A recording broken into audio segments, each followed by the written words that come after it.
Avec WebConnect, vous pouvez raccorder votre onduleur directement sur Internet.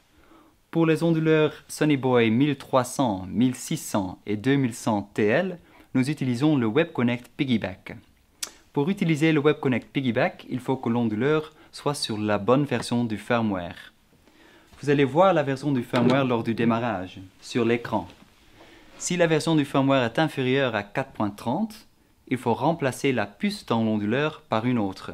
Pour cela, appelez notre hotline avec le numéro de série de votre onduleur et on vous enverra la nouvelle puce.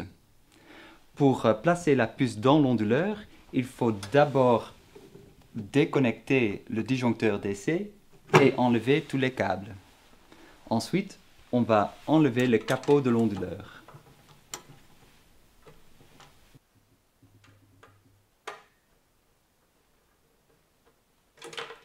La puce se trouve à côté de l'écran. S'il faut mettre à jour l'onduleur, il faut enlever la puce existante et mettre une nouvelle à sa place.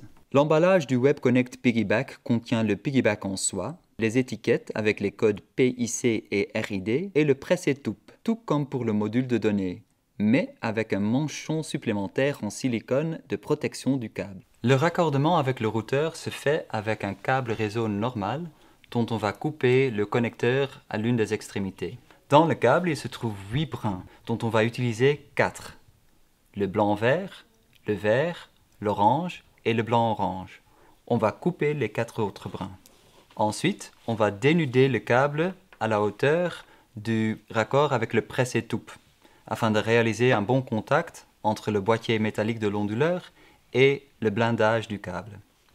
Découpez ensuite le manchon de silicone à la bonne longueur et l'insérer sur le câble. Faire passer ensuite le câble par le presse-étoupe et bien serrer ce dernier afin d'éviter la pénétration de toute eau ou poussière dans l'onduleur. Nous allons connecter les 4 brins sur la carte de communication de l'onduleur dans le bon ordre. De gauche à droite, ce sont blanc-vert, vert, orange et blanc-orange. Maintenant, nous allons placer le WebConnect Piggyback dans l'onduleur à côté de l'écran. Comme ça. Pour vérifier que le WebConnect Piggyback fonctionne vraiment, nous allons maintenant redémarrer l'onduleur. On va raccorder les câbles et remettre en place le disjoncteur DC. Si le WebConnect Piggyback fonctionne correctement, vous allez voir une LED jaune sur le côté qui commence à clignoter. Ensuite, quand nous allons raccorder aussi le câble réseau, nous allons voir un LED vert sur le front qui commence également à clignoter. Maintenant, on sait que le WebConnect Piggyback fonctionne correctement et on peut remettre le capot.